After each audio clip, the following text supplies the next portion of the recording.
மல்லிக்கு இப்படி ஒரு நிலைமை வந்திருக்கக்கூடாது அப்படின்னு சொல்லி நீங்கள் நினச்சிங்கன்னா இந்த வீடியோவுக்கு லைக் பண்ணி உங்களோட கருத்துக்களை தெரியப்படுத்துங்க. இந்த தீபிகாவை பொறுத்த வரைக்கும் மல்லி மேலே ஒரு ஸ்ட்ராங்கான எஃப்ஐஆர் போடணும்.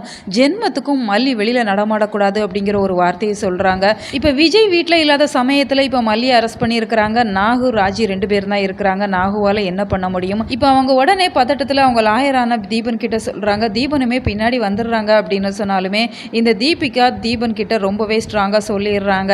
அவங்களுக்கு எதிரான ஆதாரம் இருக்குது, அதனால் அதையெல்லாம் நாங்கள் கோர்ட்டில் ப்ரொடியூஸ் பண்ணிக்கிறோம், நீங்கள் உங்கள் வேலையை பாருங்கள் அப்படிங்கிற மாதிரி சொல்லிடுறாங்க. தீபனுமே எவ்வளவோ ஆர்கியூ பண்ணி பார்க்குறாங்க.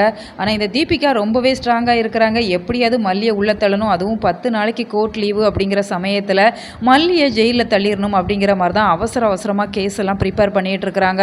அதுவும் ஸ்ட்ராங்கான எஃப்ஐஆர் ப்ரிப்பேர் பண்ண சொல்கிறாங்க அப்படிங்கிறதெல்லாம் அங்கே இருக்கிற போலீஸுமே ரொம்பவே மும்முரமாக செயல்படுறாங்க.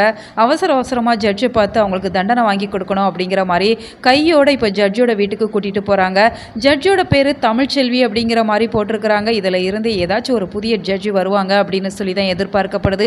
ஏன்னா மல்லிக்கு அகெயின்ஸ்டாக இந்த விஷயங்கள்லாம் நடக்குது அப்படிங்கிறப்ப இப்போ விஜயும் பக்கத்தில் இல்லை, இப்போ தீபனாலையும் எதுவுமே பண்ண முடியாத இந்த சமயத்தில் அவங்களுக்கு ஆதரவாக யார் இருப்பாங்க? தமிழ்ச்செல்வி அப்படிங்கிற அந்த நீதிபதி இருக்கிறாங்க. அப்படிங்கிறதால அவங்க நிச்சயமாக ஒரு நியாயமான நீதிபதியாக இருப்பாங்க அப்படின்னு சொல்லி தான் எதிர்பார்க்கப்படுது. அப்படி இருக்கிற சமயத்தில் மல்லி மேலே எந்த ஒரு தவறும் இல்லை அப்படின்னு சொல்லி இந்த இடத்துலையே அவங்கள வீட்டுக்கு அனுப்பிடுவாங்க. இந்த தீபிகா மீண்டும் பல்பு வாங்க போகிறாங்க. நீங்கள் இதை எப்படி பார்க்குறீங்க? உங்களோட கருத்துக்கள் என்ன அப்படிங்கிறத மறக்காமல் கமெண்ட்டில் தெரியப்படுத்துங்க.